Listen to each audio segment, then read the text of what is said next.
ٹوٹے ہوئے گلاس میں پانی پینا۔ راشد صاحب نے انڈیا سے پوچھا ہے جی میں نے سنا ہے کہ اگر کوئی برتن، گلاس یا کپ وغیرہ ٹوٹا ہوا ہو تو وہاں سے پانی نہیں پینا چاہیے، اس سے حادثہ یا زخم ہونے کا اندیشہ ہے، اس بارے میں آپ تفصیل سے بتا دیں۔ دیکھیں حضرت ابو سعید خدری رضی اللہ تعالیٰ عنہ سے روایت ہے، سنن ابی داؤد کی حدیث، نہا رسول اللہ صلی اللہ علیہ وسلم عن الشرب من ثلمۃ القدح وَأَن يُنْفَخَ فِي الشَّرَابِ، کہ آپ صلی اللہ علیہ وسلم نے برتن میں پھونک مارنے سے بھی منع کیا اور ٹوٹی ہوئی جگہ سے بھی پینے سے منع کیا ہے۔ تو اس طرح کی جو احادیث ہوتی ہیں ان کا یہ جو ان میں جو ممانعت ہوتی ہے ان کا تعلق ادب سے ہوتا ہے،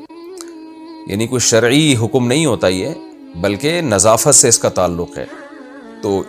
براہ راست شرعی حکم نہیں کہہ سکتے، نظافت بھی بہرحال شریعت ہی کا حکم ہے، یعنی براہ راست، یعنی اس کا حلال و حرام سے تعلق نہیں ہے، کراہت ہے۔ تو اس لیے ادب کا تقاضا یہی ہے، کراہت یعنی اس کہ آپ ٹوٹی ہوئی جگہ سے پانی نہ پئیں اور برتن کے اندر سانس بھی نہ لیں۔ تو اسلام آپ کو نظافت سکھاتا ہے نا، یعنی حلال و حرام کا تعلق نہیں، اگر کسی نے ٹوٹی ہوئی جگہ سے پانی پی لیا یا برتن میں پھونک مار دی، کوئی کھانا حرام نہیں ہو جائے گا، یا کوئی یہ نہیں کہ کبیرہ گناہ کے آپ مرتکب ہو جائیں گے، لیکن بہرحال یہ چیز ادب کے خلاف ہے،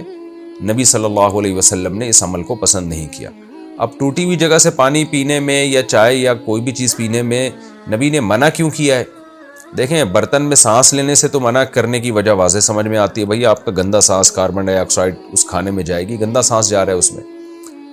لیکن برتن جو ٹوٹا ہوا ہے اس جگہ سے پانی پینے سے نبی نے منع کیوں کیا؟ اس کی بہت ساری وجوہات علماء نے بیان کی ہیں اپنی اپنی رائے کے مطابق۔ بظاہر ایک وجہ سمجھ میں آتی ہے کہ جب آپ برتن میں ٹوٹی ہوئی جگہ سے پانی پیتے ہیں تو زخمی ہونے کا بھی اندیشہ ہوتا ہے، بعض دفعہ وہ جگہ تیز ہوتی ہے، اور ایک اندیشہ یہ بھی ہوتا ہے کہ اس ٹوٹی ہوئی جگہ پہ نا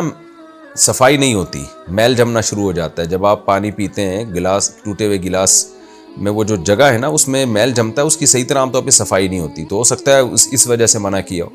بہرحال احتیاط اسی میں ہے کہ نہ کیا جائے یہ کام۔